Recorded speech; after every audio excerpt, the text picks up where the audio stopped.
Welcome to the Orion Patience show. Great to be here. Today we're doing a deep dive into something really quite fascinating. It's Stan Mackey's work, The Science in God's Meat Diet. Yeah, and get ready for some, unexpected connections, because Stan Mackey basically claims that these ancient dietary rules, the ones often just seen as religious, he argues they're actually backed up by some pretty solid modern scientific logic. And that's exactly what makes this deep dive so interesting, isn't it? Absolutely. What Stan Mackey explores is this incredible meeting point between wisdom that's thousands of years old and what we're learning today through science. Right. So we're going to look at God's original dietary guidelines and uncover the scientific reasons that, well, according to Stan Mackey, are sitting right underneath them. It seems like it's much more than just rules on a page. Far more. Definitely. So our mission today is pretty clear. Unpack Stan Mackey's material, pull out the key insights, and help you, our listener, get really well informed on this very intriguing subject. Sounds good. Let's jump in. Okay. So one of the first things Stan Mackey points out, and this might surprise some people, is that this whole idea of clean versus unclean animals, it's not just from the law of Moses, given later to Israel. He says it goes back much, much earlier. He does. He takes us right back to Genesis, chapter 7. Noah's Ark. Exactly. Noah and the Ark.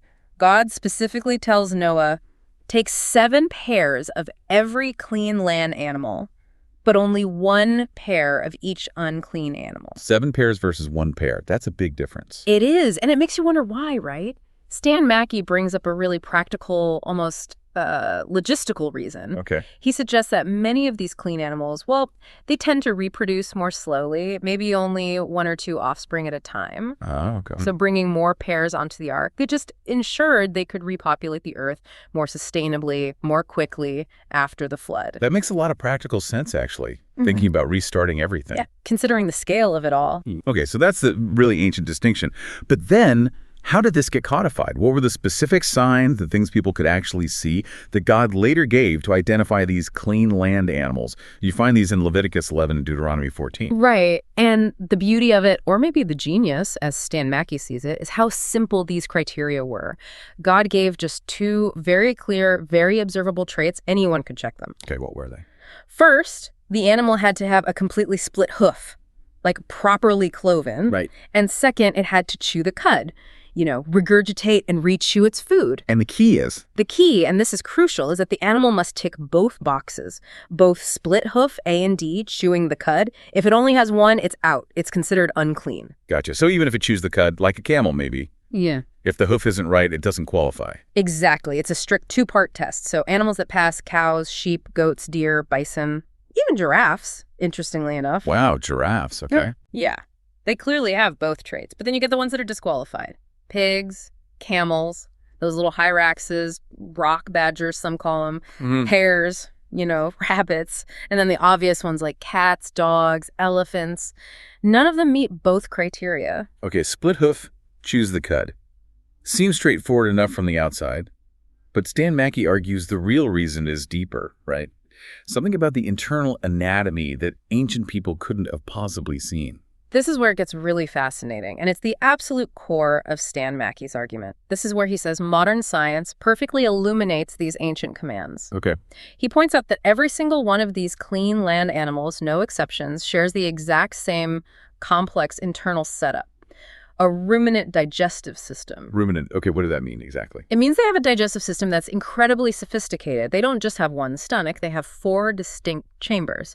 The rumen, the reticulum, the amasum, and the abomasum. 4 stomachs, wow. Well, 4 compartments, technically. And this allows for this highly specialized digestion process. They eat plant matter, it gets partially digested, then here's the cud part. They bring it back up from one chamber. Regurgitate it, chew it thoroughly again, adding more saliva, and then swallow it again to pass through the other chambers. That sounds incredibly complex, like a biological processing plant. That's a great way to put it. And Stan Mackey emphasizes why this matters so much. This multi-stage process does 2 key things. 1, it extracts the absolute maximum nutrition from tough plant matter. Makes sense. But 2, and this is critical for his argument, it acts as a really powerful toxin filtration advantage. toxin filtration. How so? Think about it. The food stays in the system much longer, going through multiple stages of breakdown and absorption. This gives the system more time and more opportunity to neutralize or filter out harmful substances, toxins, contaminants from the environment before they can get absorbed into the animal's tissues, into the meat and fat. So compared to an animal with just one stomach. Compared to an animal with fewer chambers, like a pig or even us, Stan Mackey argues harmful stuff is far less likely to make it through into the edible parts of the animal.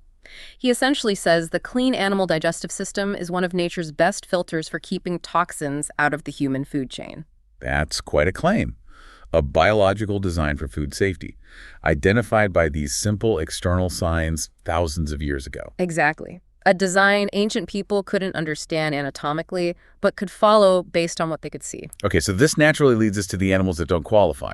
Stan Mackey groups them, right? Single stomach animals, ones with maybe less effective systems, or ones that just eat questionable things. Precisely. He talks about the monogastric animals' single stomach. Then there are pseudo-ruminants, which might have 3 chambers but aren't as efficient. And then you have animals whose diets are just problematic: carnivores, omnivores, scavengers eating refuse or carrion. Can we look at a couple of his main case studies? The pig always comes up. Right, the pig is a classic example. Now, visually you look at its foot, and it seems to have a split hoof, doesn't it? Yeah, it looks like. But Stan Mackey digs into the anatomy. He points out that a pig's foot also has these 2 significant dew claws behind the main hooves.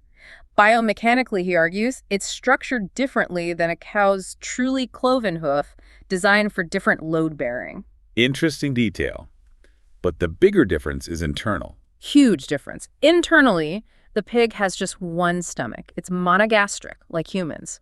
Food goes through relatively quickly. There isn't that complex multi-stage filtration we just talked about with ruminants. No, less time to filter toxins. Much less time. And Stan Mackey adds another crucial point. Pigs don't have functional sweat glands. Really? No sweat glands? Not in the way other mammals do. This means they have one less pathway for eliminating toxins from their bodies. Ruminants sweat, pigs mostly pant or wallow in mud to cool down. So faster digestive system and fewer ways to get rid of toxins built up in their system. That's a significant combination. It really is. Yeah. Especially when you consider their diet, which we'll get to. Okay, what about the camel? That one's tricky because it does chew the cud. It meets one criterion.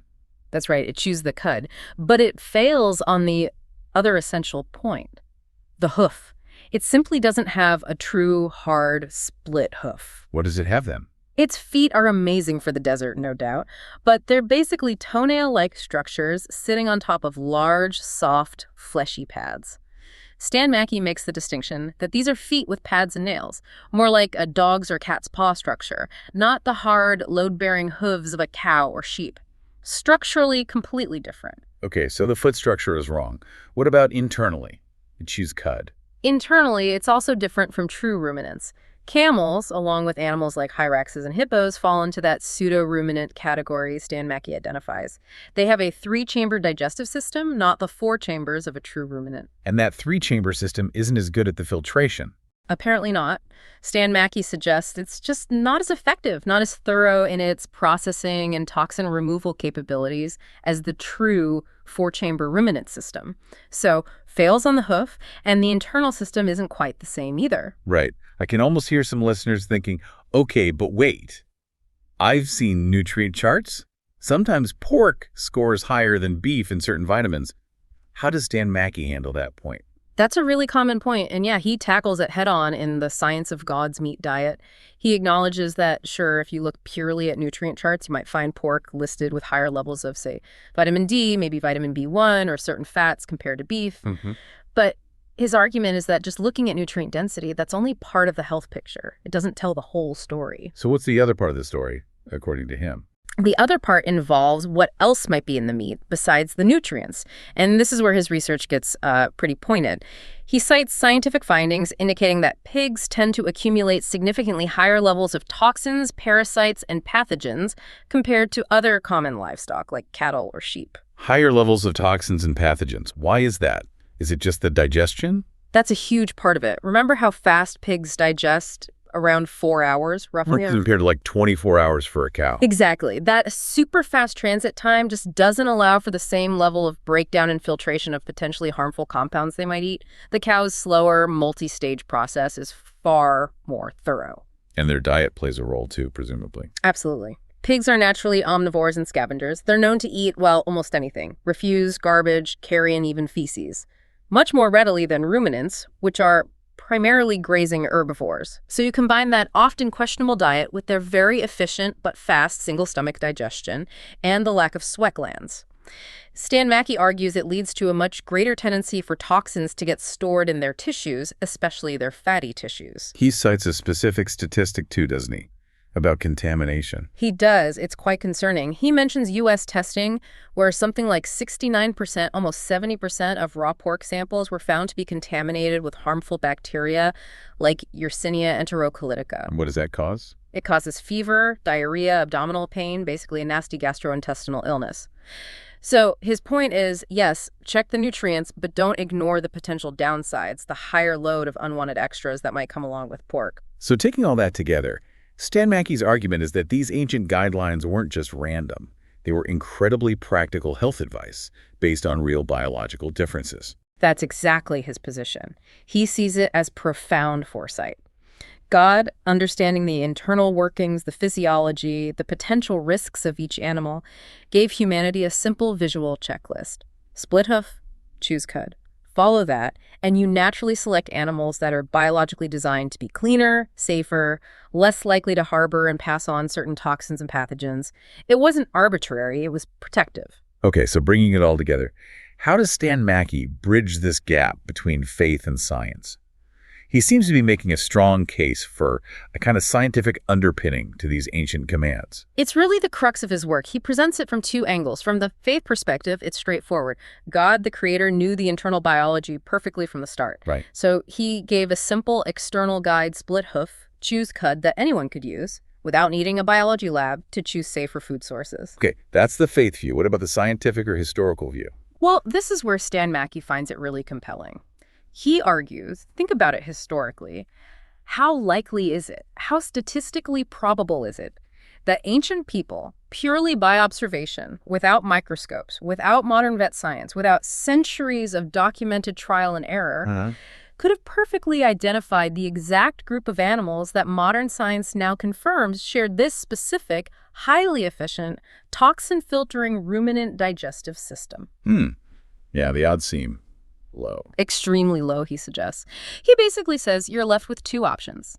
Either it's an absolutely staggering coincidence, almost unbelievable statistically, or it points towards some form of divine revelation or guidance being involved, that the knowledge wasn't just human trial and error. And he uses other biblical examples to back this idea of foresight, right? Yeah. Not just diet. Yes, exactly. He wants to show it's a pattern, perhaps. The example often cited, which Stan Mackey also uses, is circumcision on the 8th day, prescribed thousands of years ago. And what do we know now from modern medicine? Day 8 is when vitamin K levels, crucial for blood clotting, naturally peak in a newborn. Making it the safest time physiologically for that procedure. Precisely. Minimizing the risk of hemorrhage. So again, it's an ancient instruction that aligns perfectly with scientific understanding we only gained much, much later. He also makes sure to remind us that God identified clean and unclean animals way back with Noah. Right, before the law of Moses. Which, for Mackey, suggests this isn't just a rule for one group of people at one time, but maybe a more fundamental, universal principle tied to the actual nature of these creatures. Wow. This has definitely been an eye-opening deep dive. Okay, so to kind of wrap this up, Stan Mackey's work, The Science in God's Meat Diet, essentially argues that God's dietary laws, they're not just arbitrary. Not at all. He presents them as deeply practical health measures, grounded in real anatomical and physiological facts that science is only now fully appreciating. It seems his conclusion is that, look, people make their own choices. That's correct. But both a faith perspective and a secular scientific look at biology seem to affirm the benefits, the inherent safety of following God's clean meat guidelines. Very well put. And maybe this leaves you, the listener, with something to think about. Yeah. If dietary rules, given so long ago, can be so strongly supported by internal anatomy and science we couldn't possibly have known back then. Well, it makes you wonder, doesn't it? What other ancient wisdom, maybe other commands that seem strange or arbitrary to us now, might actually hold profound scientific or practical truths just waiting for us to catch up and understand them? That is a powerful thought to end on, something to definitely chew on. Well, thank you so much for joining us for this deep dive on the Orion Patience show. We really hope you feel more informed and maybe even a little more curious.